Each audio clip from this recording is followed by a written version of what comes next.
Hey, what's going on, everybody? It's not your average Josh back here for another movie review, and today I am here to review the kind of sort of new movie Skinamarink, the very polarizing movie that is making its rounds within social media and just I think everywhere in the movie community. This was definitely a crazy experience, but before I get into my movie review, I do want to say I appreciate anyone who's watching this right now. You can support this channel by giving it a like, leaving a comment if you agree or disagree with how I feel about this movie. That is very much appreciated. You can also subscribe to this channel. I appreciate that very much as well. You can also follow me on TikTok. You can add me on Snapchat, where I'll post similar content to this, but for the most part, my content will be here on this YouTube, not your average Josh. So again, I appreciate all the support I do get. But let's get back into the discussion of Skinamarink.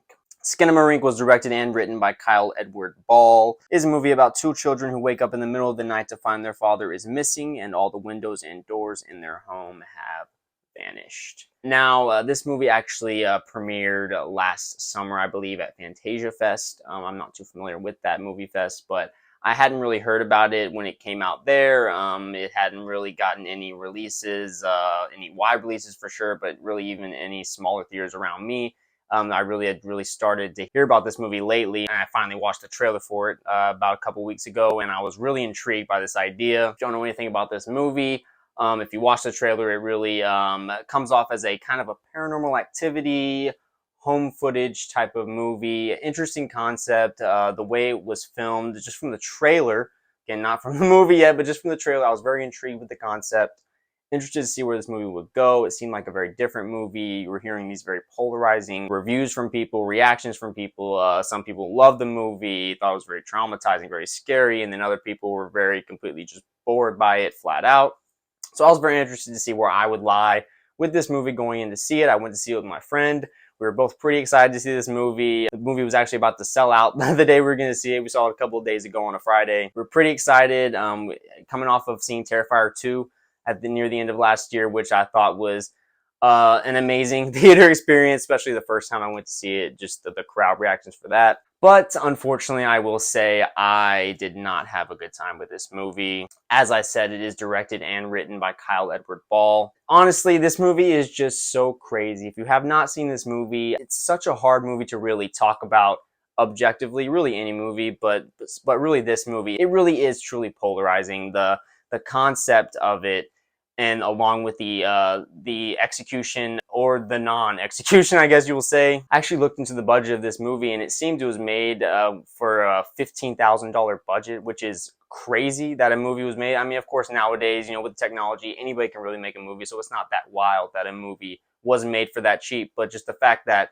this movie is garnering so much attention and it was shot for just $15,000. Actually, if you look at Box Office Mojo, this movie has already made $890,000. That's without an international release. That is just domestic and worldwide. So technically worldwide is made $890,000. So crazy profit coming from this movie already. So this movie definitely has generated the crowd reactions that the movie was trying to create. You can definitely tell this movie was going for that.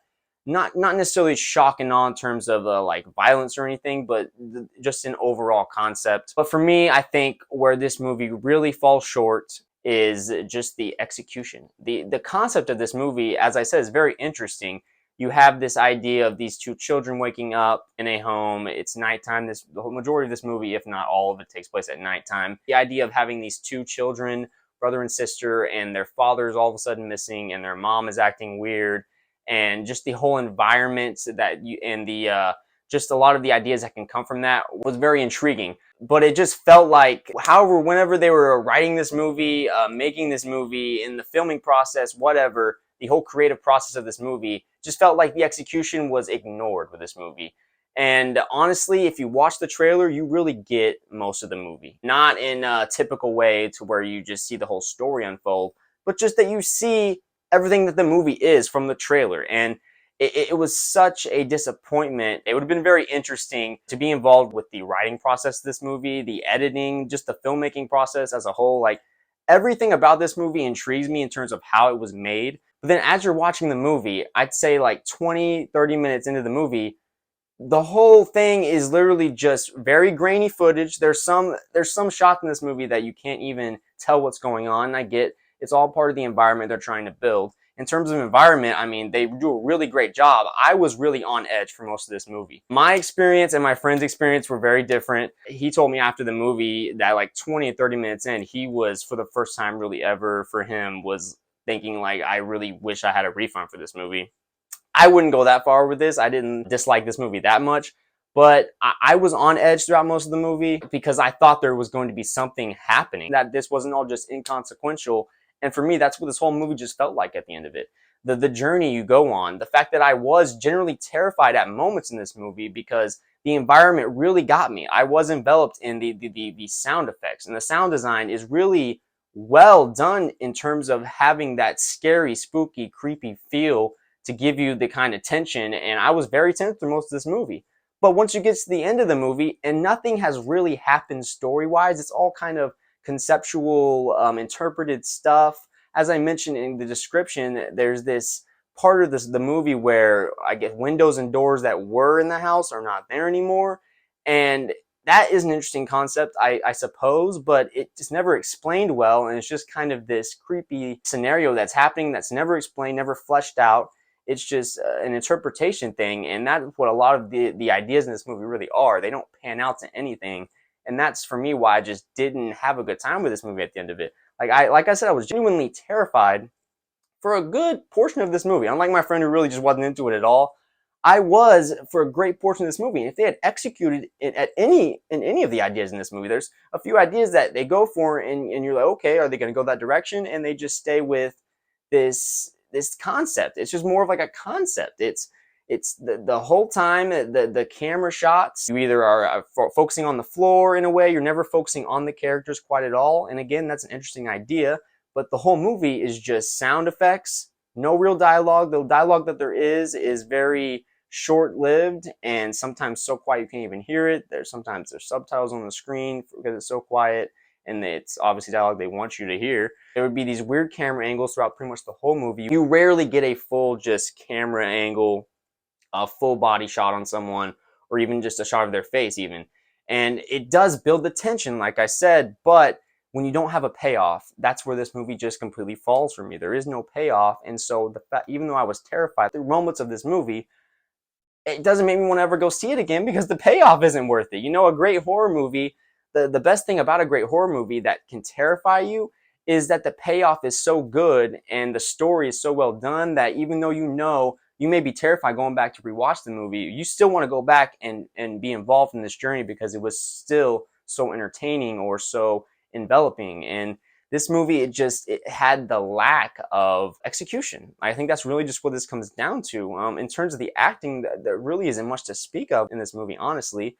Not that anyone was bad or anything, but it's just such a different way to film a movie that the acting is just more, it's just kind of there and present. The movie is really just about the directing, and if you don't like the directing style, the idea they're going for here, you're definitely not gonna like this movie. Like my friend absolutely hated this movie. For me, I didn't hate this movie. I thought it could have been done a lot better. They could have at least just focused on one idea, maybe more. There's moments in this movie where you think, okay, are they going for, is the mom gonna be possessed, or are they going in a more realistic angle where she's maybe this is a house of child abuse or something like that? What happened with the dad? There's so many holes that get opened up that never get closed back together. Like there's so many storylines that could potentially be followed that just never lead anywhere. In the end, I think this movie is just all conceptual to me. It's not, there is just no execution. And that's really my main thoughts of this movie. It's so hard to really even talk about it the way you would talk about a normal movie. It's just so different, so weird. I personally would not recommend seeing this movie just because I did not have a good time with this. My friend, like I said, he was on the very extreme side of this movie. He was like, I felt like I was robbed. I felt like I was robbed of my $10. For me, like I said, I wasn't that hard on it. I just didn't enjoy my experience overall. This movie is an experience, and depending on who you are, it could be a horrible one or it could be just a crazy wild one. I'm going to give Skinamarink a 3 out of 10.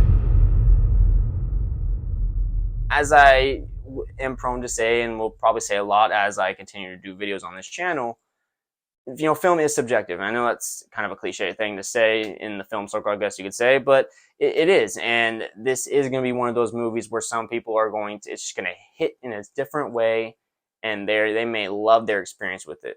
But there's gonna be some people that, like my friend, hate their experience with it. But I feel like there's gonna be a good portion there in the middle here that are just kind of baffled at the whole movie, that this movie was made, and just intrigued by the whole idea of it. And that's kind of where I lie mostly from this. I wasn't mad that I wouldn't see this movie, but I also just didn't really have much of a good time. That is my overall thoughts. I appreciate anyone who's watching this. If you want to support this channel, you can give this a like. You can leave a comment if you agree or disagree. Did you love this movie? Did you love the concept of it? Did you hate it? Did you have a horrible time like my friend? Or are you more in the middle, more closer to the middle, I guess you'd say, like me? I would love to hear your thoughts. You can also subscribe to this channel if this is your first time watching me. I do appreciate that. Subscribe to Not Your Average Josh. You can follow me on TikTok. You can add me on Snapchat, where I post content similar to this, but for the most part, my content will be here on this YouTube, Not Your Average Josh. So again, I appreciate anyone who is watching this right now. Be looking for more videos very soon, and I will talk to you guys later.